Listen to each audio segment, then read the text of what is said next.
1400 বছর পূর্বে মুহাম্মদুর রাসূলুল্লাহ সাল্লাল্লাহু আলাইহি ওয়াসাল্লাম তিনি বলে দিয়েছেন জান্নাতীরা হবে কি সামান্য মুচের রেখা, ওই অবস্থায় থাকবে, বয়স কমবেও না বাড়বেও না। নিক্ষেপই হলো শক্তি। কি বলছে? নিক্ষেপই হলো শক্তি। বর্তমানে সুপার পাওয়ার কারা? যাদের কাছে সবচেয়ে গতির এবং দূরপাল্লার ক্ষেপণাস্ত্র আছে। সুপার পাওয়ার কারা?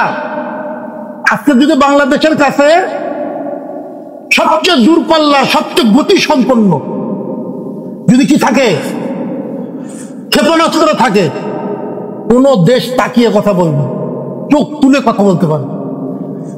1400 বছর পূর্বে আল্লাহ রসুল বলে গেছেন, তোমরা এটা জেনে রাখো, যত শক্তি আছে দুনিয়ায় তার মধ্যে হলো নিক্ষেপটাই হলো বড় শক্তি। জান্নাতের মধ্যে আল্লাহ তাআলা প্রতি বেলাতে কি করবেন? খাবার দেবেন। রং হবে আলাদা, স্বাদও হবে আলাদা। এক স্বাদ জান্নাতি বান্দা যে খাবে আর কোনোদিন ওই স্বাদ খাবে না। সম্ভব? একটা আঙ্গুর খাওয়া, আমাদের পৃথিবীতে যে ফলগুলি আছে ওই ফলগুলির কথা উল্লেখ করা হয়, জান্নাতে ওই ফল শুধু নামে থাকবে, নামে আঙ্গুর, এটার সাথে এর কোনো সম্পর্ক নেই। মানে এত ভালো, ওটার সাথে এটার কোনো কি নাই। নামে কি থাকবে? আপেল থাকবে। আপেলের সাথে জান্নাতের আপেলের কোনো সম্পর্কই নাই, নামে থাকবে।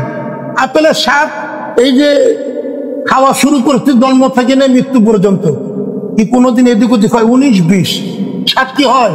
19-20। আর মুফাসসিরিনে কেরাম বলেন, মুহাদ্দিসিনে কেরাম বলেন যে এক আপেল যে জান্নাতে দিল ওটার যে স্বাদ, পরবর্তীতে ওই স্বাদ পাবে না, এর চেয়ে অন্য কোনো স্বাদ পাবে, এর চেয়ে ভালো হবে স্বাদ। কত ভালো! ভালো বলতে বলতে আমাদের একটা শেষ আছে, ওখানে তার কোনো শেষ নেই। মুফাসসিরিনে কেরাম বলে প্রত্যেক আসমান আল্লাহ তাআলা ফেরেশতাদেরকে কিছু সৃষ্টি করেছেন কিয়ামত পর্যন্ত। সৃষ্টির পর থেকে তারা আল্লাহ তাআলা কেউ কিয়ামের মধ্যে রাখে, কোন দলকে রুকুর মধ্যে রেখে, কোন দলকে সিজদার মধ্যে রেখে, কোন দল শুধু আল্লাহ তাআলার তাসবিহ আদায় করতে। সৃষ্টির পর থেকে তাদের সিজদা, সৃষ্টির পর থেকে তাদের রুকু, সৃষ্টির পর থেকে তাদের কিয়াম, সৃষ্টির পর থেকে তাদের তাসবিহ, কিয়ামত পর্যন্ত তারা এটাই করতে থাকে। আর আল্লাহর বান্দা যখন নামাজ পড়বে, এক ওয়াক্ত নামাজ আদায় করবে, এক রাকাত নামাজ আদায় করবে, তো তার মধ্যে কিয়াম, তাসবিহ, রুকু, সিজদা সব রয়েছে। যখন বান্দা আদায় করবে, ওই সমস্ত ফেরেশতার যে সংখ্যা, সে সংখ্যা পরিমাণ আল্লাহ তাআলা তাকে সিজদার সব। আল্লাহ তাআলা নামাজকে, ইমানের পরে নামাজকে ফজিলতপূর্ণ বর্ণনা করেছে। আর মধ্যেও কি রয়েছে? আল্লাহ তাআলার অনেক হিকমত রয়েছে। আল্লাহ তাআলা আমাদেরকে তৌফিক দান করেছেন। এসব নামাজ আদায় করার পর আমরা সকলে কোরআনের আলোচনায় বসেছি। এটা আল্লাহ তাআলার পক্ষ থেকে নিয়ামত, আল্লাহ তাআলার পক্ষ থেকে নিয়ামত। আমাদের আলোচনা চলতেছিল যালিকাল কিতাব লা রাইবা ফীহ, এই কিতাব যার মধ্যে কোনো সন্দেহ না, হুদাল লিল মুত্তাকিন, এবং এটা মুত্তাকিদের জন্য হেদায়েত। গত আলোচনায় হেদায়েত কাকে বলে, মুত্তাকি কারা, এটার উপর বিস্তারিত আলোচনা হয়েছে। আজকে আমাদের আলোচনা মুত্তাকিদের জন্য এই কিতাব হলো কি? হিদায়াত। মুফাসসিরিনে কেরাম বলেন এই কোরআন পুরো বিশ্ববাসীর জন্য হেদায়েত, পুরো মানব জাতির জন্য হেদায়েত। কিন্তু আল্লাহ তাআলা শুরুতে কি বললেন সূরাতুল বাকারা? যে মুত্তাকিদের জন্য হেদায়েত। সরল যদি আমি কি করি, তর্জমা করে চিন্তা ভাবনা করতে যাই, তাহলে কিন্তু আমার কি হবে? মারাত্মক একটা হোঁচট খাবো। সেটা কি? পুরো মানব জাতির জন্য হেদায়েত। আল্লাহ তাআলা বলতেছেন যে মুত্তাকিদের জন্য হেদায়েত। শুধু মুত্তাকিদের জন্য হেদায়েত। কারণ মুফাসসিরিনে কেরাম বিভিন্ন এটার কি করেছেন, জবাব দিয়ে এটা তাফসীর করেছেন। এটার ব্যাখ্যাটা কি? কোন কোন মুফাসসিরিনে কেরাম বলেন হুদাল লিল মুত্তাকিন অর্থ হলো এখানে যে লাম লিল মুত্তাকিন, লাম লাম যে লিল, এই লামটা হলো, লামের অর্থ হলো নাফিআন। এর মানে হেদায়েতের অর্থ হয়ে যাচ্ছে নাফিআন লিল মুত্তাকিন। এই কোরআন শুধুমাত্র যারা মুত্তাকি, যাদের মধ্যে তাকওয়া আছে, তারা উপকৃত হবে, লাভবান হবে। পৃথিবীর অন্য কেউ কি হবে না, লাভবান হবে। এটা হলো হুদাল লিল মুত্তাকিনের একটা অর্থ। কারণ যারা কাফের এরা তো কোরআনের উপর আমলই করবেন, আর উপকৃত হবে কোত্থেকে? যারা ফাসিক সজ্জা, তাদের আমলের মধ্যে গলত, যারা বেনামাজি, তো তাদের জন্য তো এটা কোনো উপকারই আসবে না। তার মানে শুধুমাত্র যারা মুত্তাকি, তাকওয়া যে পর্যায়ে থাকুক না কেন, শুধুমাত্র যারা মুত্তাকি তাদের জন্য উপকার হবে। কোরআনের বিধান মানার দ্বারা তারা উপকৃত হবে ইহকালেও পরকাল। কোন কোন মুফাসসিরিনে কেরাম বলেন হুদাল লিল মুত্তাকিনের অর্থ হলো কিরামাতান লিল মুত্তাকিন, মুত্তাকিদের জন্য সম্মান। মানে এই কোরআন শুধু মুত্তাকিদেরকে সম্মানিত করবে, যারা মুত্তাকি না তাদেরকে কোরআন কি করবে না, সম্মানিত করবে। হাদিসের মধ্যে কি আসছে, রাসূল করিম সাল্লাল্লাহু আলাইহি ওয়াসাল্লাম তিনি বলেন ইন্না আকরামাকুম ইনদাল্লাহি আতকাকুম, আল্লাহ তাআলার কাছে তোমাদের মধ্য থেকে সবচেয়ে সম্মানিত যার তাকওয়া বেশি। তাহলে কিরামাতান লিল মুত্তাকিন, এই কোরআন মুত্তাকিদেরকে কি করবে, সম্মানিত করবে। হাদিসের মধ্যে আছে আল কুরআন হুজ্জাতুল লাকা আও আলাইকা, যে কোরআন কিয়ামতের ময়দানে হয়তো তোমার পক্ষে সাক্ষী হবে অথবা তোমার বিপক্ষে সাক্ষী হবে। তাহলে কোরআনের আয়াত ইন্না আকরামাকুম ইনদাল্লাহি আতকাকুম, কোরআনের আয়াত সূরাতুল হুজুরাতে, কোরআনও বলতেছে কিরামাতাল লিল মুত্তাকিন, হাদিসও বলতেছে কিরামাতাল লিল মুত্তাকিন। কিয়ামতের ময়দানে কোন ব্যক্তির পক্ষে যদি কি হয়, কোরআন সাক্ষ্য দেয়, সাক্ষী হয়ে দেয়, ওই ব্যক্তি সবচেয়ে কি সফল, সবচেয়ে সম্মানিত। আর কোরআন যদি কি করে কোন ব্যক্তির বিপক্ষে সাক্ষ্য দেয়, ওই ব্যক্তির চেয়ে ব্যর্থ কোন ব্যক্তি নাই জাহান্নাম। কোন কোন মুফাসসিরিনে কেরাম বলেন হুদাল লিল মুত্তাকিন এর অর্থ হলো বায়ানাল লিল মুত্তাকিন, এই কোরআন হলো মুত্তাকিদের জন্য বয়ান। কারণ কোরআন কোনটা হালাল কোনটা হারাম এটা কোরআন পরিষ্কার করে বর্ণনা করে, কোনটা আল্লাহর বিধান কোনটা ফরজ, কখন কোনটা কি করতে হবে, এটার বিধান দেয় কি, বয়ান করে কে, কোরআন। তা মুত্তাকিদের জন্য এটা হলো বয়ান। যারা মুত্তাকি না তারা তো কোরআনকে বয়ান মানেন। কোন কোন মুফাসসিরিনে কেরাম বলেন হুদাল লিল মুত্তাকিন অর্থ হলো হুজ্জাতান লিল মুত্তাকিন, মুত্তাকিদের জন্য দলিল। যারা মুত্তাকি তাদের দলিল কি, কোরআন। যাদের মধ্যে তাকওয়া নাই তারা তো কোরআনকে দলিল মানবে তো দূরের কথা, তারা কি বলে, তারা বলে কোরআন হলো এই বিজ্ঞানের জামানায় অচল, নাউযুবিল্লাহি মিন যালিক। তাহলে হুদাল লিল মুত্তাকিন মানে হুজ্জাতান লিল মুত্তাকিন। যেমন একটা দৃষ্টান্ত, কোরআন এবং সুন্নাহ। কোরআনের ব্যাখ্যাই হলো আল্লাহ রাসূলের হাদিস। রাসূল করিম সাল্লাল্লাহু আলাইহি ওয়াসাল্লাম তিনি নির্দেশ দিয়েছেন যে তোমরা নামাজ পড়ার আগে ওযু করো। কোরআনের আয়াত ইযা কুনতুম ইলা সালাত ফাগসিলু বুজুহাকুম, যে তোমার যখন নামাজের ইচ্ছা করো আগে সমস্ত মুখমণ্ডল ধৌত করে নাও। আর হাদিসের মধ্যে আসছে আগে কি করো, কবজি পর্যন্ত হাত ধুয়ে নাও। উন্নত কোরআনে যেটা বলছে এটা ফরজ, হাদিসের মধ্যে যেটা বলা হয়েছে ওটা কি সুন্নত। আল্লাহ রসুল বলছেন তুমি বাহির থেকে আসছো, তুমি হাত মুখ ধুয়ে খেতে বসে আরাম করো, ঘরে প্রবেশ করো। তুমি বাজার থেকে আসছো, উজু করে নাও, উজু মানে হাত মুখ ধুয়ে নাও। এইভাবে তুমি একটা সূরা পড়বে, কোরআন কি করবে, স্পর্শ করবে, তুমি উজু করে নাও। এটা আল্লাহ রসুলের কথা। কিন্তু আমরা মুসলমান কয়জন মানি? মানি। হাজার হাজার মুসলমান আছে, তাদের সামনে বললে তারা কি করবে, হাসবে। এটা কোনো দরকার আছে? খুব প্রয়োজন। করোনার মধ্যে যখন বিজ্ঞান বলছে হাত ধুতে হবে, করোনা মুক্ত থাকবে, সাবান আর সোডা দিয়ে হাত ধোয়া এমন অবস্থা, মানে হাত শেষ করে ফেলবে। তাহলে কোরআন হাদিস হলো হুজ্জাতাল লিল মুত্তাকিন, যাদের মধ্যে খোদা ভীতি আছে, আল্লাহকে রব মানে, আল্লাহ যা বলেন, আল্লাহ রসুল যা বলেন ওটার মধ্যে আমাদের জন্য মঙ্গল। তারা কি করে, কোরআন হাদিসকে হুজ্জাত মানে দলিল। আর যারা মুত্তাকি না তারা কি বিজ্ঞান যেটা বলে ওটাকে দলিল মানে।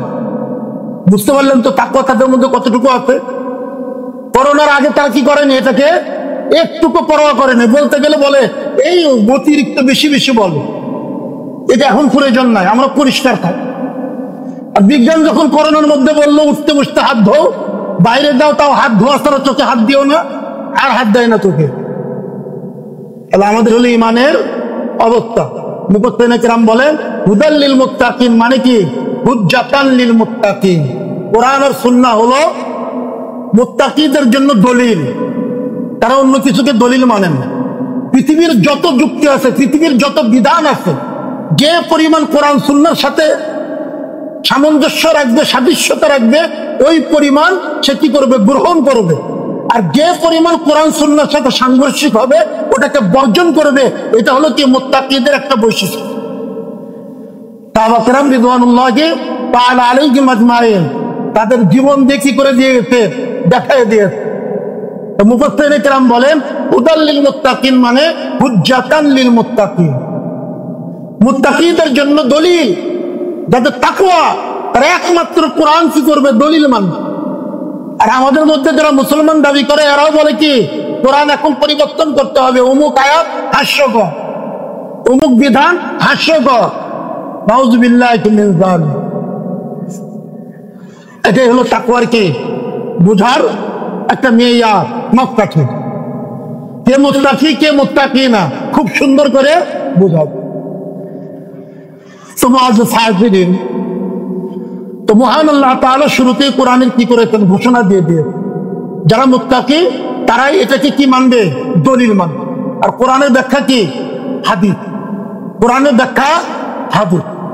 এখন কি করতে হবে, কোরআনে যেটা আমি বুঝতে পারি না এই বিষয়ে হাদিস কি আছে, হাদিস নিয়ে আসলে কি হয়ে যাবে, পরিষ্কার হয়ে যাবে। তাফসীর কি, এটা কি বলছে, এটার ব্যাখ্যা কি, এটাই হলো তার জন্য কি দলিল।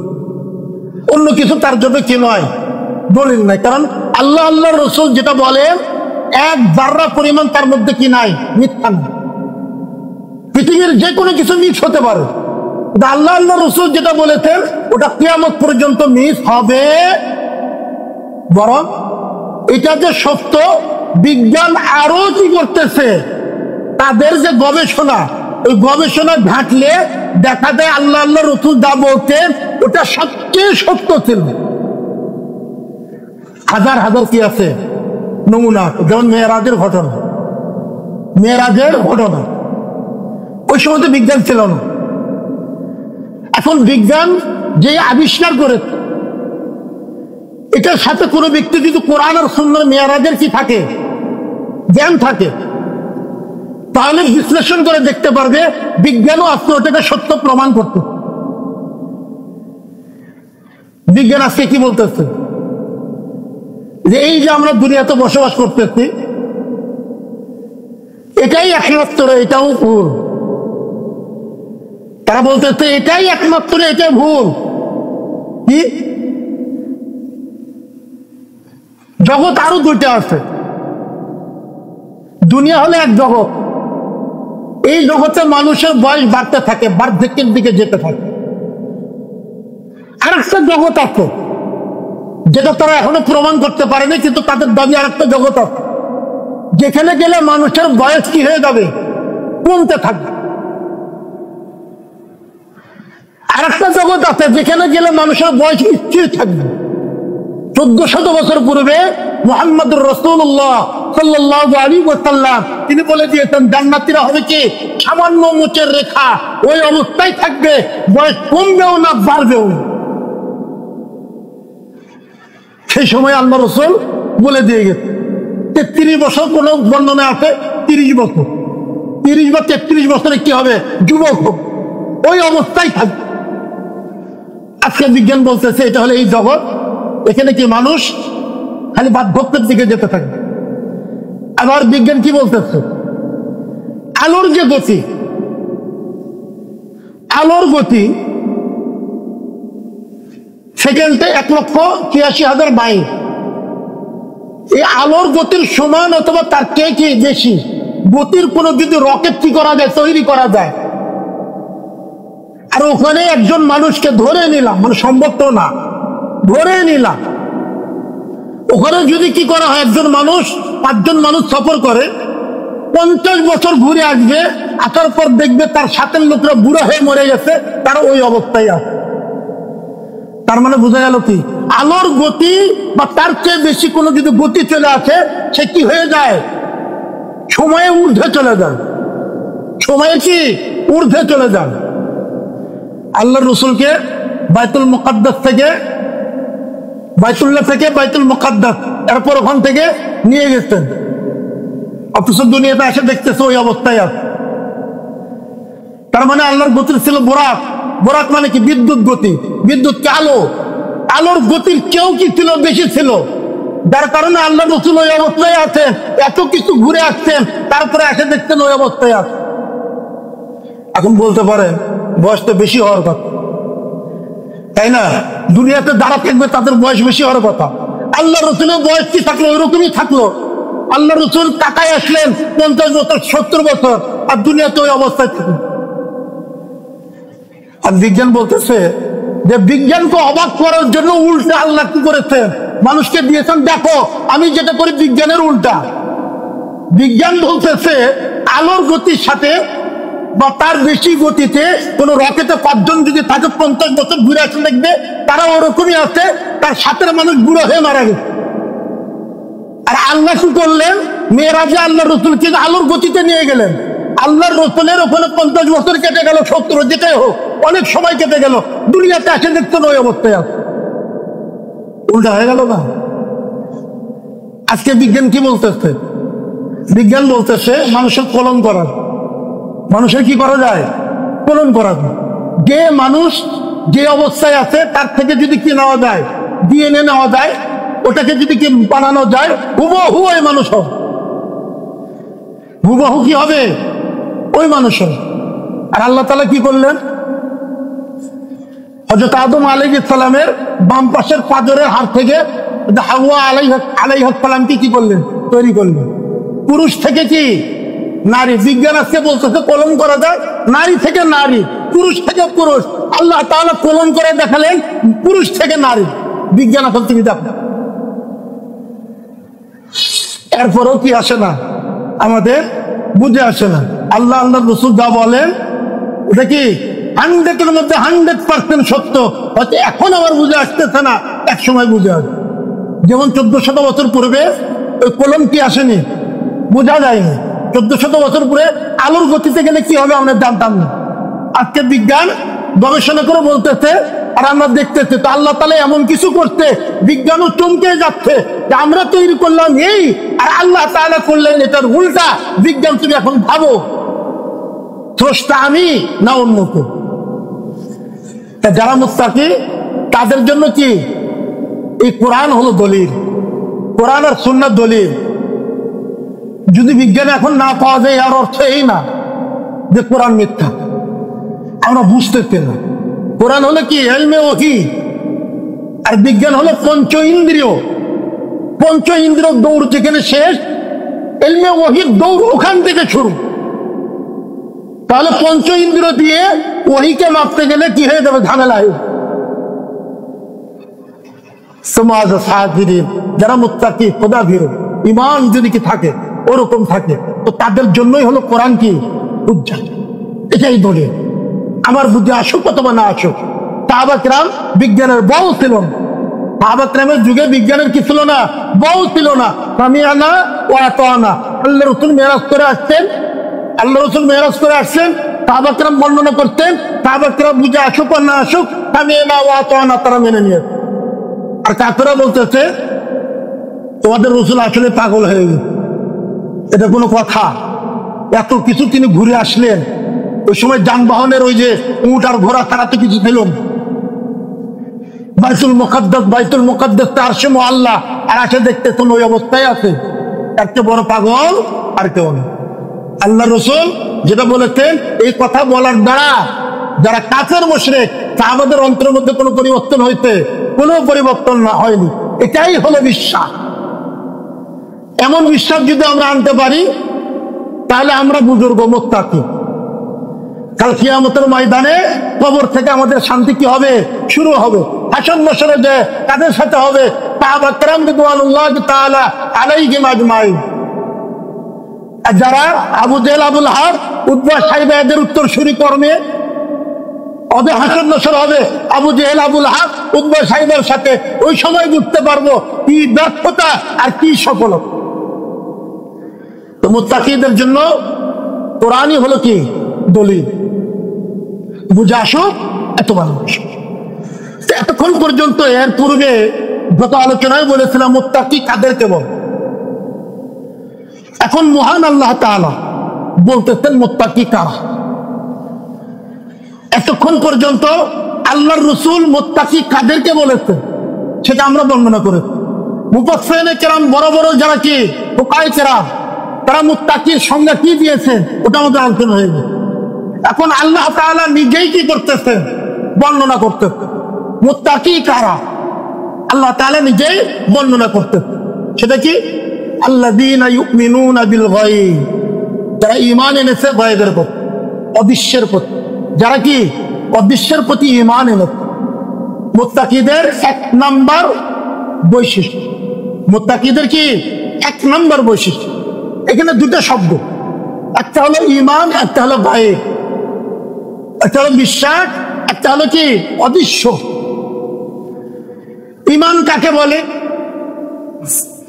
আসলে আমরা ঈমান মানে যেই তর্জমাটা করি ওটা আরবিতে এই তর্জমাটা খুব শুদ্ধ।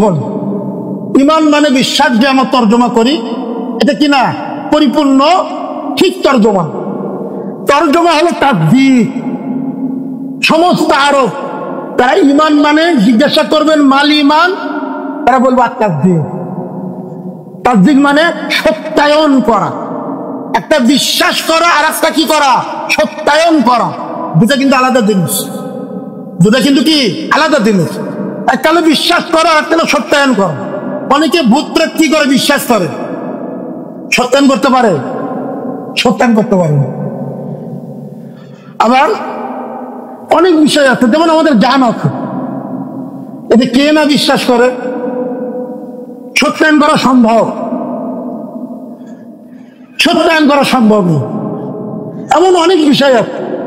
তাহলে ঈমান অর্থ হলো তাসদীক, সত্যায়ন করা, শুধু বিশ্বাস না, বিশ্বাসের সাথে সাথে সত্যায়ন। এই এতক্ষণ পর্যন্ত যেটা বললাম সাহাবা কিরামের বুঝে আসুক অথবা না আসুক, আল্লাহর রাসূল বলতেন বাস, তারা সত্যায়ন করে দিয়েছেন। হযরত আবু বকর সিদ্দিক রাদিয়াল্লাহু তাআলা আনহু সর্বপ্রথম তিনি সত্যায়ন করেছেন। তার কাছে জিজ্ঞাসা করা হয়েছিল, তোমরা জানো যে তোমাদের রাসূল আজকে কি বলতেছে? এই কথা বলতে তিনি তিনবার জিজ্ঞাসা করছেন, আসলে কি আমার রাসূল বলতেন? হ্যাঁ। তা বলতেছে আমার রাসূল যদি বলে থাকেন আবু বকর কি করতেছে বলতেছে, এটাই সত্য। বিশ্বাসের সাথে সাথে সত্যায়ন কর, এটা হলো ঈমান শাব্দিক অর্থ। পরিভাষায় ঈমান কাকে বলে? পরিভাষায় ঈমান কাকে বলে? কোরআন সুন্নাহ নির্ধারিত বিষয়ের উপর কি করা? সত্যায়ন কর, বিশ্বাস করো।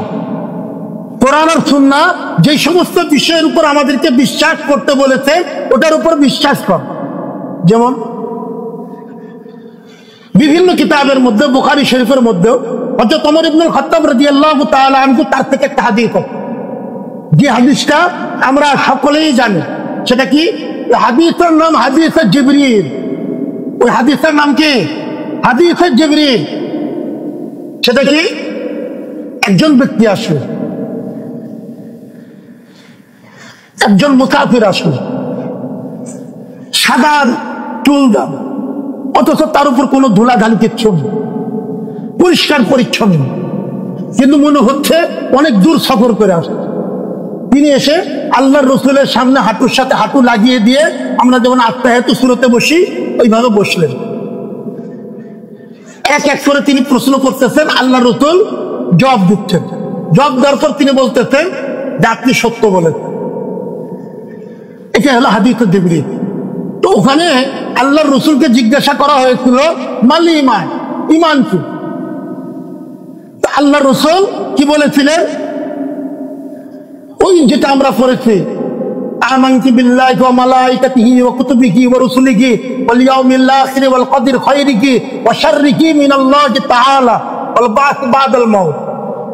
শুধু শব্দের হেরফের।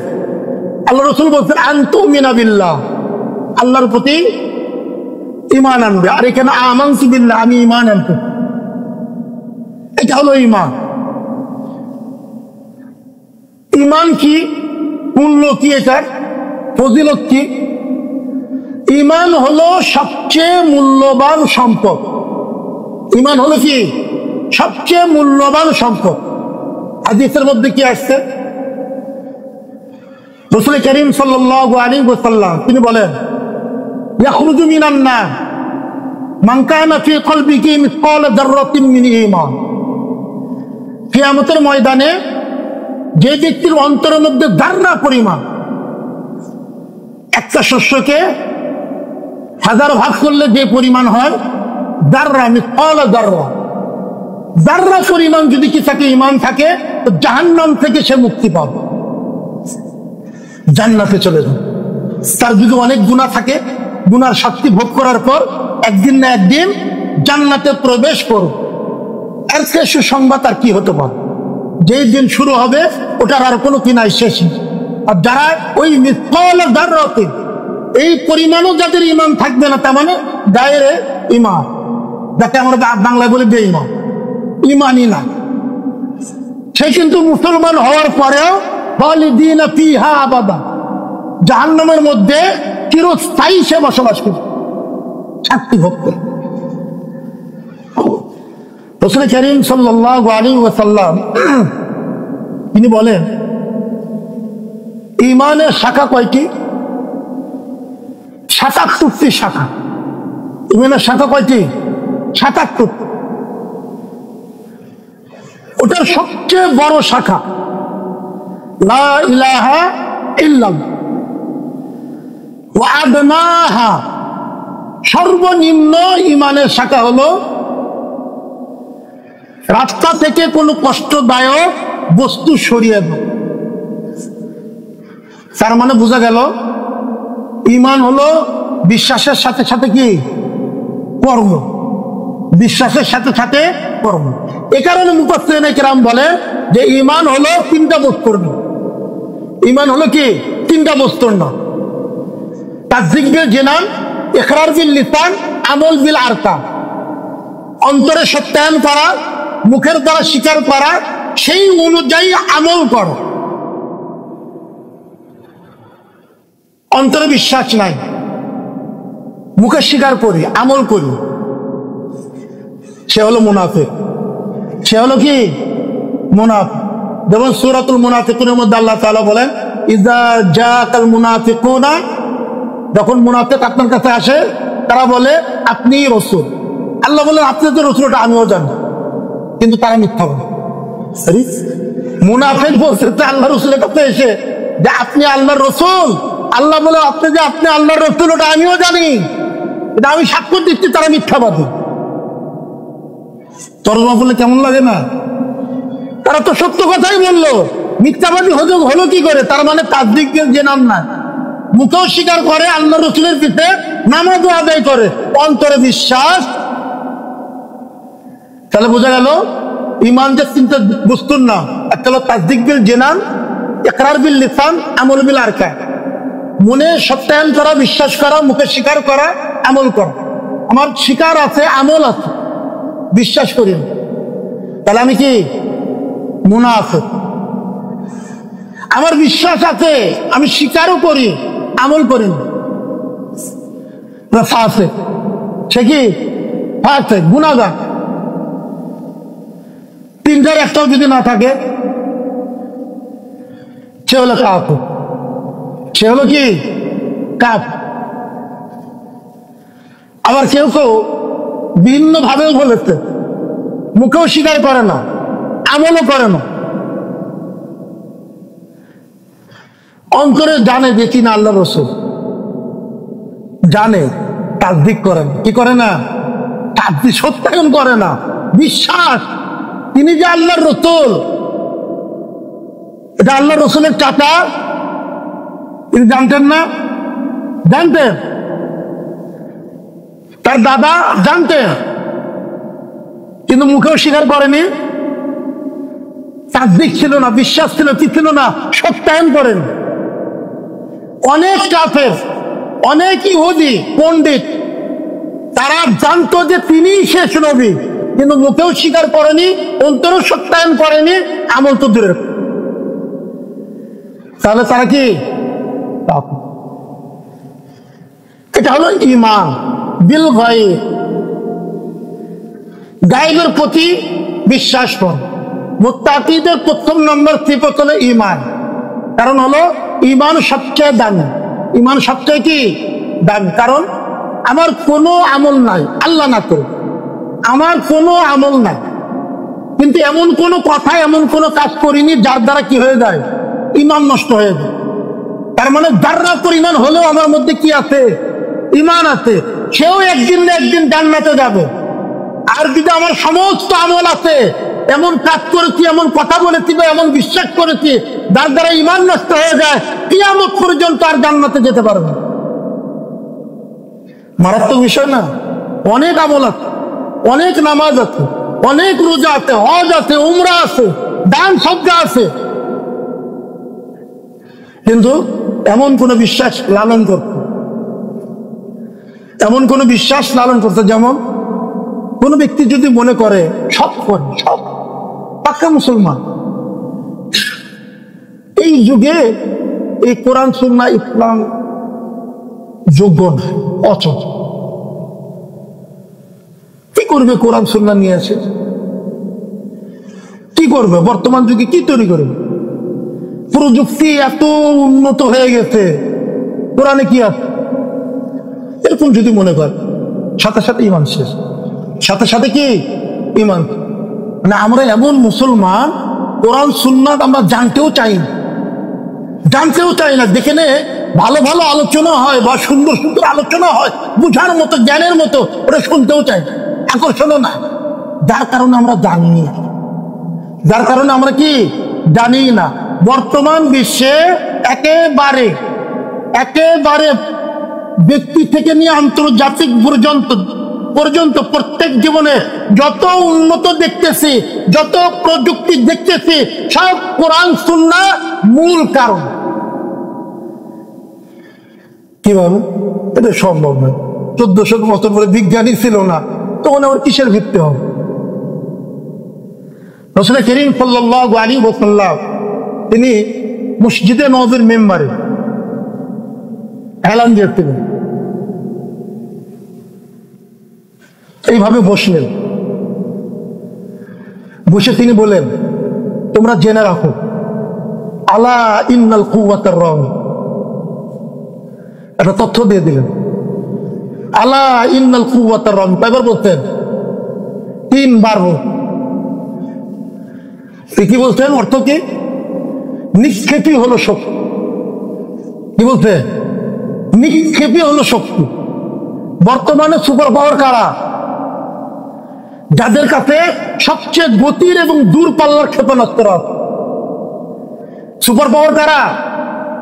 আজকে যদি বাংলাদেশের কাছে সবচেয়ে দূরপাল্লা সবচেয়ে গতি সম্পন্ন যদি কি থাকে, ক্ষেপণাস্ত্র থাকে, কোন দেশ তাকিয়ে কথা বলবে, চোখ তুলে কথা বলতে পারবে। 1400 বছর পূর্বে আল্লাহ রসুল বলে গেছেন, তোমরা এটা জেনে রাখো, যত শক্তি আছে দুনিয়ায় তার মধ্যে হলো নিক্ষেপটাই হলো বড় শক্তি। সেটার আধুনিকীকরণ, বর্তমান ভার্সন, যে তথ্য দিয়েছে ওই তথ্য উপর ভিত্তি করে আজকে কি হচ্ছে, ক্ষেপণাস্ত্র তৈরি হচ্ছে, সুপারসনিক ক্ষেপণাস্ত্র,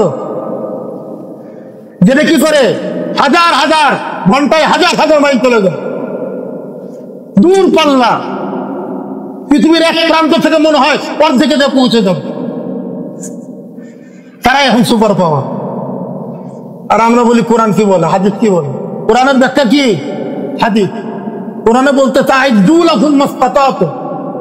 তোমার সামর্থ্য অনুযায়ী শক্তি কি করো, যোগাও, অর্জন করো। হাদিস আল্লাহ রাসূল কি বললেন? ওটা থেকে বসে আলা ইন্নাল কুওয়াতার রামি, আলা ইন্নাল কুওয়াতার রামি, আলা ইন্নাল কুওয়াতার রামি। তোমরা জেনে রাখো, নিক্ষেপই হলো শক্তি, শক্তি হলো নিক্ষেপ।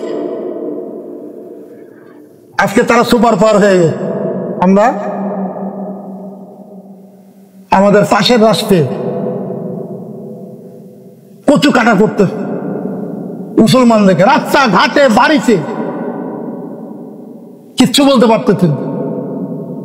আমাদের অনুভূতিতেই নাই এটা। 100 মানুষ 1000 মানুষ এক জায়গায় করেন, তাদেরকে জিজ্ঞাসা করেন, 99% বলবে ওটা দেখার আমাদের সময় নেই। এটা হলো অনুভূতি মুসলমানদের। একজন যে কি করতেছে, অনুভব করতেছে, তারা কিছুই করতে পারতেছে। আল্লাহ ইল্লাল কুওয়াতার রামি। বিজ্ঞানের বউ যখন ছিল না, তখন আল্লাহ রসুল আমাদেরকে সূত্র দিয়ে গেছে। সমরবিদ্যার সবচেয়ে সূত্র, কিয়ামত পর্যন্ত আল্লাহ রসুল যেটা বলছে এটার বিকল্প কেউ দেখাতে পারবে না। কিয়ামত পর্যন্ত চ্যালেঞ্জ।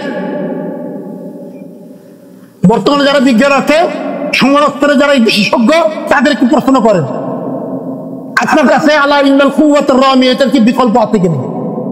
তারাও বলবে না। আর আমরা বলি কোরআন হাদিসে কি আছে? অচল।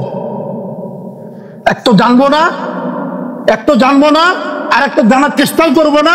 আবার বলবো কি কোরআন শুনে এই যুগে কি করবে, কোরআন যুগে কি চালাতে পারবে? এই যে তাদের বিশাল বিশাল তাদের অস্ত্রের ভান্ডার, আমরা তো ওখানে কি শেষ। আল্লাহ নির্দেশ দিয়েছিলেন কোরআনে, করো, শক্তি অর্জন করো। শক্তিটা কি সেটার ব্যাখ্যা আল্লাহ রসুল দিয়ে গেছে। ওটা থেকে বসে আলা ইন্নাল কুওয়াতার রামি। আর আজকে কোন মেম্বার থেকে যদি কি বলা হয় আলা ইন্নাল কুওয়াতার রামি, ওই ইমাম ওখানে থাকবেন। আজকে হোক, কালকে হোক, 10 দিন পরে হোক, 1 বছর পরে হোক, ওই ইমাম থাকবেন। এই হলো আমাদের মুসলমানদের অবস্থা। তাহলে মার খাবো রাস্তাঘাটে না কি করবো? ওইভাবেই তো করবো। অথচ আল্লাহ তাআলা এই কোরআন দিয়েছেন আমাদের জন্য কিসের জন্য? মাথা উঁচু করে কি করব? দুনিয়াতে ছড়ি ঘোরাবো। এই জন্য কোরআন হাদিস দিয়েছে। আল্লাহ হলেন খালেক, যার শক্তির কোনো সীমা নাই। ইন্নাল্লাহা আলা কুল্লি শাইইন কাদির। তার যারা বান্দা, তাকে যারা বিশ্বাস করবে, দুনিয়াতে কাফের মুশরিকদের লাঠি গুঁতা খাবে হতেই পারে না। ভাবতে পারে কোন আল্লাহ রসুল, ভাবতে পারে না কোন আম্বিয়া, ভাবতে পারে না সাহাবা কেরাম, তাও ভাবেন না। রোম পারস্য কাইসার কেসরা পড়া শক্তি ছিল।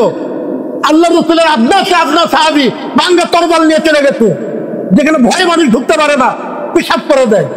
মানে গাধার উপর চড়ে, নামেও নেই, গাধার উপর চড়ে, গাধা কি চলতে কষ্ট হচ্ছে, তরবারি দিয়ে কাটা শুরু করে দিচ্ছে। সব হতভম্ব হয়ে গেছে।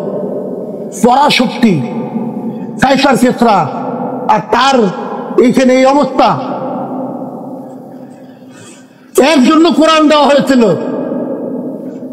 এইভাবে আমাদের কি অপমানের সাথে, লাঞ্ছনার সাথে জীবন যাপনের জন্য নয়। আজকে মুসলমানদের কি অবস্থা? এই কোরআন সুন্নাহ থেকে দূরে থাকার কারণে। তারা করতেছে, আমরা একটা লোক, 2টা লোক দাঁড়ায় না হকের পক্ষে, বেহকের পক্ষে, বাতিলের পক্ষে সবাই, বাতিলের পক্ষে সবাই আছে। মানে আমরা মুসলমানদের আজকে চরিত্র এইভাবে বানিয়ে ফেলছে, ফিল্টার দিয়ে। যে কোনো জিনিসের ফিল্টার দেয় না, যেখানে ইয়ে করে দেয় এইটা যাবে, এর বেশি আর যাবে না, এর বাকি বাইরে বাইরে যাবে না। আজকে আমাদেরকে ফিল্টার করে ফেলানো হয়েছে কিসের মাধ্যমে? বিভিন্ন নিয়ম নীতির মাধ্যমে, বিভিন্ন তন্ত্র মন্ত্রের মাধ্যমে। ইসলাম কোরআন সুন্নাহর ছাড়ো, তন্ত্রের মধ্যে আসো। আজকে মুসলমানরা দলে দলে তন্ত্রের মধ্যে ঢুকে গেছে। ওই তন্ত্র হলো ফিল্টার, এখানে ইসলামের কোনো কথা চলবে না, মুসলমানরাই সেটার প্রতিরোধ করবে। একটা হচ্ছে বেনামাজি প্রতিরোধ করতেছে না, নামাজিরা প্রতিরোধ করতেছে। আল্লাহ রসুলের হাদিস এই মেম্বারে যখন বলা হয় তখন যারা নামাজি তারাই প্রতিরোধ করতেছে, ভাঙা হয়ে যাবে। এটা তো হওয়ার কথা ছিল না। তাহলে লাঞ্ছনের অবস্থা তো আমাদের এরকমই হবে। তোমার যেটা বলতেছিলাম, ইউমিনুনা বিল গায়ব, মুত্তাকিদের প্রথম নম্বর বৈশিষ্ট্য হলো ইউমিনুনা বিল গায়ব, গায়বের প্রতি ঈমান। ঈমান দুই প্রকার, একটা হলো গায়বান, একটা হলো শুহুদান। মুফাসসিরিনে কেরাম বলেন ঈমান কয় প্রকার? দুই প্রকার। সাহাবাদের ঈমান কয় প্রকার ছিল? দুই প্রকার ছিল, শুহুদান, গায়বান। আল্লাহর রাসূল উপস্থিত ছিলেন, এটা হলো কি শুহুদান, হাজির, উপস্থিত, দেখে। আল্লাহ তাআলার প্রতি তারা ঈমান আনতেন গায়বান, না দেখে। কোরআন নাজিল হয়েছে, তাদের সামনে নাজিল হয়েছে, শুহুদান, দেখছেন। কিন্তু আল্লাহ যখন জিবরাইল আলাইহিস সালামকে কি করতে এই আয়াত দিয়েছেন, তখন তো ওটা তারা দেখেন, ওটা হলো গায়বান। তো সাহাবাদের ঈমান ছিল শুহুদান, গায়বান। আল্লাহ তাআলা এখানে শুধু গায়েব কেন আনলেন? মুত্তাকিদের সিফাত। মুফাসসিরিনে কেরাম বলেন যে সাহাবাদের তো বড় মুত্তাকি তো ছিল না। এটা কোনো ব্যক্তি যদি এদিক ওদিক করতে চায় বুঝবেন সে ভণ্ড। সাহাবা কেরামের উপরে কি কোনো বড় মুত্তাকি ছিল? কিয়ামত পর্যন্ত আসবে? আসবে না। এটা থেকে যে লড়তে যাবে, যে লড়াতে যাবে, এদিক ওদিক বানাই পানাই করে, বুঝবেন ভণ্ড। বুঝবেন কি ভণ্ড? কারণ কোরআন আর একাধিক কোরআনের আয়াত, একাধিক হাদিসের দ্বারা এটা প্রমাণিত যে তারাই হলো শ্রেষ্ঠ যুগ। সাহাবাদের যুগ কি শ্রেষ্ঠ যুগ। আমরা জুম্মার সময়, খুতবার সময় কি করি না, শুনি না যে খায়রুল কুরুনি করনি? আল্লাহ রাসূল বলতেছেন খায়রুল কুরুনি করনি, শ্রেষ্ঠ যুগ হলো আমার যুগ, মানে সাহাবাদের। এরপরে সুম্মাল্লাযীনা ইয়ালুনাহুম সুম্মাল্লাযীনা ইয়ালুন, এরপর তার সাথে যারা মিলিত, এরপরে তার সাথে যারা মিলিত। তাহলে মুত্তাকি, বড় মুত্তাকি কারা ছিল? সবচেয়ে বড় মুত্তাকি কি? সাহাবা কেরাম। তো সাহাবা কেরামের ঈমান ছিল দুই প্রকার, শুহুদান, গায়বান। আল্লাহ তাআলা এখানে শুধু গায়েব উল্লেখ করলেন, শুহুদানটা উল্লেখ করলেন না। কারণ মুফাসসিরিনে কেরাম বলেন ঈমানের মধ্যে, সমস্ত আমলের মধ্যে ঈমান শ্রেষ্ঠ, আর ঈমানের মধ্যে ঈমান বিল গায়ব হলো শ্রেষ্ঠ। ঈমানের মধ্যে ঈমান বিল গায়ব হলো কি শ্রেষ্ঠ। হযরত আব্দুল্লাহ ইবনে মাসউদ রাদিয়াল্লাহু তাআলা আনহু, তার কাছে একজন তাবিঈ আসতেন, আচ্ছা বলতেছেন আমরা আপনার ঈমানকে শ্রেষ্ঠ ঈমান মনে করি, কারণ আপনারা আল্লাহর রাসূলকে দেখেছেন। সেটা হযরত আব্দুল্লাহ ইবনে মাসউদ বলেন যে আমি মনে করি তোমাদের ঈমান শ্রেষ্ঠ। কিন্তু হতভম্ব হয়ে গেল। আব্দুল্লাহ ইবনে মাসউদ জলিল কদর সাহাবা, ফকিহ, তিনি বলতেছেন যে তোমাদের ঈমানকে আমি শ্রেষ্ঠ মনে করতেছি। তো কিভাবে? আমরা তো আল্লাহ রাসূলকে চোখে দেখে ঈমান এনেছি, আর তোমরা না দেখে ঈমান এনেছো।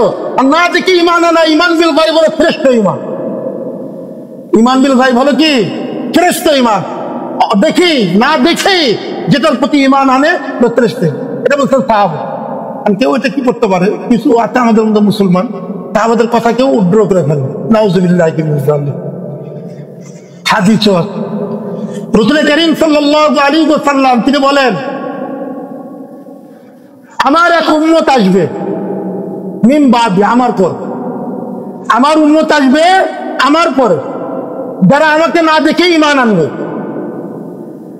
আমাকে না দেখে ঈমান আনবে। তোমরা তো কোরআন নাজিল হতে দেখতেছো, তারা কোরআন পাবে না, নাজিল হতে দেখবে না, একটা পাণ্ডুলিপি পাবে। এই পাণ্ডুলিপির উপরই তারা ঈমান আনবে। আল্লাহ রাসূল বলেন তাদের ঈমান হলো 50 জনের ঈমানের বরাবর।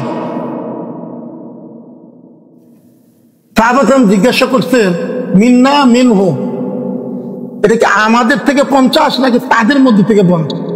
আল্লাহ রাসূল বলছেন মিন্না, আমাদের থেকে কি 50, তার মানে কি সাহাবা কেরামের থেকে 50 জন সাহাবা, এটা তারা আবার মনে করেন না যে আমরা শ্রেষ্ঠ। এটা সওয়াব দেওয়া হবে কেন?